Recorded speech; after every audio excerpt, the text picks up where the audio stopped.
골다공증 주변에 흔히들 볼 수 있는데요. 이런 골다공증이 심하고 유지가 안 되는 경우는 골절이 생길 수 있죠. 그래서 이에 대한 그 재골절을 방지하는 방법. 첫 번째로는 어떻게 하면 이 재골절이 생기는지에 대한 내용과 그 시술을 많이 합니다. 시술, 추체 성형술이라고 시술하고 나서 골절이 생기는 경우에 대해서 어떤 식으로 예방하면 좋을지, 그리고 이미 술전, 시술 전과 시술 이후에 그런 골절 생기는 원인들을 찾아가지고 이런 부분을 통틀어 조심하면 되겠다는 내용을 준비해봤고요. 이후에 골다공증성 골절 자체가 생기지 않는 그런 라이프스타일을 찾는 그런 방법에 대해서 준비해봤습니다. 챕터별로 4개 챕터로 구성했고요. 이렇게 해서 결론까지 준비했습니다. 첫 번째로 골다공증성 골절이 생기는 원인에 대해서 준비해봤습니다. 원발성, 이게 처음 골절이 생기는 거 말합니다. 원발성 및 재발성 골절. 2022년도 11월 얼마 안 되는 논문입니다. 물론 중국 그 저자들이 발생한 논문인데요. 폐경 이후에 골다공증 환자의 원발성 및 재발성 골절의 위험인자. 위험인자를 알게 되면 우리가 어떤 부분을 조심해야 되는지 알 수 있으니까 참고를 하시면 좀 좋을 것 같습니다.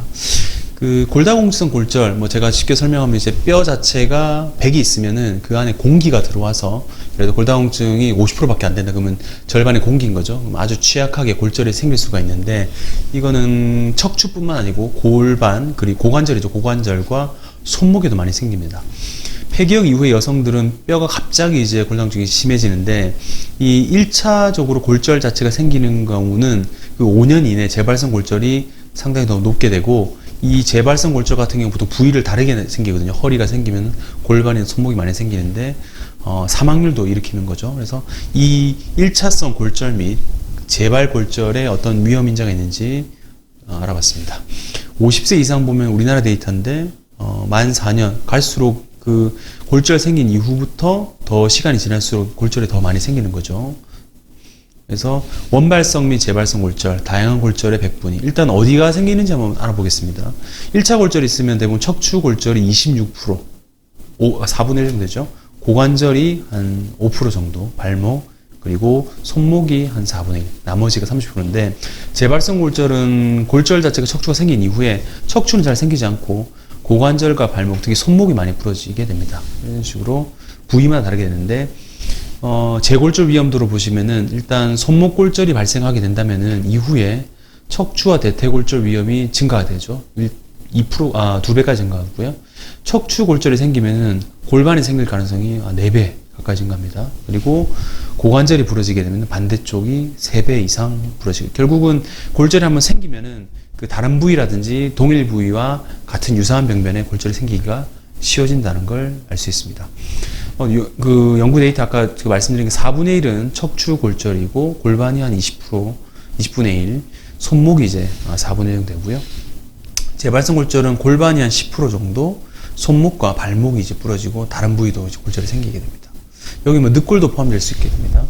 그래서 비교했을 때 과연 이 그 1차 골절과 재골절군의 그 두 그룹이 골절이 안 생긴 그룹에서 뭐가 그 높은지 안 좋은지 확인해 봤더니 나이가 일단 높습니다. 당연히 고령 환자분들이 골절이 많이 생기죠. 골밀도 자체가 상당히 이제 낮은 케이스. 요거는 다 알고 계실 것 같고, 키로 보시면은 비골절 그룹이 키가 좀 큽니다. 오히려 좀 작고 왜소하신 분들이 골절 자체가 생길 가능성이 높다. 그리고 골밀도 또 보시면 당연히 골다공증성 골절이 있는 케이스에서 골밀도가 낮을 수밖에 없겠죠.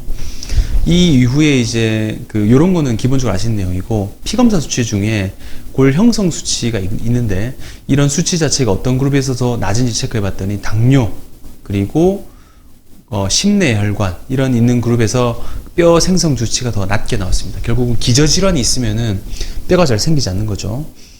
여기 보시면 혈정, BEGP, 뼈가 생기는 그런 마커인데, 이 마커 수를 봤을 때, 죄송합니다.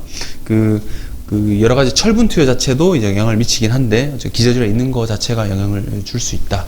그리고 다른 군에서는 복합 당뇨 있는 경우에도 수치가 많이 이제 낮게 됐고, 그래서 심내혈관, 그리고 아까 말한 당뇨, 혈압 있는 케이스에서는 이 골절 자체가 더 많이 생길 수 있다. 그리고 만성 위질환 같은 경우도 복합된 재골절군에서 더 생길 수 있다. 결국은 기저질환이 있게 되면은 이런 뼈 자체의 그런 형성 자체가 낮아지기 때문에 재골절이 생길 가능성이 높다라고 알고 계시면 되겠습니다.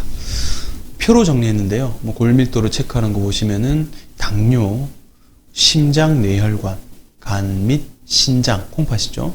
위 이런 경우 골다공증이 더 낮아지고 골절 자체가 더 생길 가능성이 높다라고 얘기하고 있습니다. 그리고 요 인자에 대한 그 분석을 보면은 1차 골절의 요인 보시면은 뭐 연령, 아까 고령이죠. 체중이 좀 많이 나가고 간, 신장 이런 것들이 1차 요인이고 2차 요인과 재골절 같은 경우는 연령, 체중 그리고 골밀도와 그런 전체 고관절 골밀도 자체가 2차성 골절의 원인 인자로 되겠습니다. 이런 연구 결과를 통해서 어떤 그 결론을 도출할 수 있는지 한번 알아보겠습니다. 과거의 데이터 포함해서 이번 연구 데이터 보면은 나이가 이제 많으시고 체중이 많이 나가시고 골다공증이 이제 수치가 많이 낮은 환자들 그리고 만성으로 간 및 신장 질환이 있는 환자들은 1차성 골다공증이 생길 가능성이 높고 더불어 재발성 골절의 위험 인자도 되기도 합니다.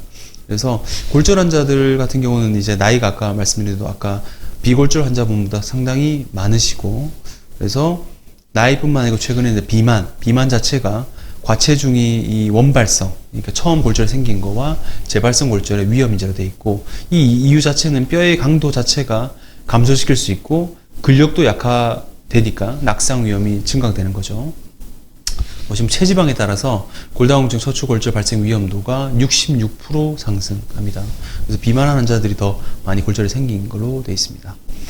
골밀도 보시면은 이거는 당연히 골다공증 검사 수치에서 보면은 그 골절군에서 당연히 골밀도가 더 낮게 측정이 되실 것 같고요. 그리고 골 형성 지표를 보시면은 다른 연구 결과에서는 이런 뼈 형성 마커 통해서 골다공증과 관련이 있다라고 얘기했는데 이 연구자들은 기저질환들이 영향이 훨씬 더 많이 작용하니까 그 골 형성 마커 자체는 의미가 좀 떨어진다라고 얘기하고 있습니다. 근데 참고만 하시면 될 것 같습니다. 이후에 이 저자들이 가장 강조하고 있는 거 만성 질환들, 간과 신장 질환, 그리고 심내혈관 질환, 그리고 당뇨병 이런 것들이 골 형성 그 원발성 및 재발성 골절 환자가 더 잘 생긴다라고 알고 계시면 될 것 같고요. 이 스클레로스틴 이런 거 자체가 아까 그 죽상경맥 동화증 그런 것들이 있으면 이게 생기는데 이런 것들 자체가 뼈가 이제 약하게 만드는 거죠. 이런 거를 억제시킨 거가 가장 최근에 나온 이베니티 로모소수맙 약도 이런 그 원리를 그 깨고자 만든 주사고 결국 그래서 기저질환 자체가 있는 환자들에게 뼈로 인한 골다공증으로 인한 골절이 많이 생길 수 있다라고 보시면 되겠습니다. 결론 보시면 고령, 나이가 많으면 그리고 과체중, 비만하시거나 골밀도가 낮으면은 재발성 골절 확률이 상당히 높아가고요. 만성으로 간, 신장, 위 이런 것들 질환이 있게 되면은 조기 개입해서 골다공증 골절 리스크를 좀 낮추는 것이 필요할 것 같습니다. 메시지 간단히 보시겠습니다. 원발성 및 재발성 골다공증을 줄이기 위해서는 어쨌든 체중이 늘고 나이가 들고 하면은 위험도가 올라가는 걸 인지하고 계시고요. 수치가 낮다. 마이너스 3.0 이후면 중증 골다공증이거든요. 이런 경우는 수치를 올릴 수 있는 조치를 하는 게 좀 필요할 것 같고 간질환, 신장질환이 있는 경우는 개입을 해서 골다공증 수치를 낮추는 게 필요하고 결국은 예방이 최우선입니다. 골다공증은.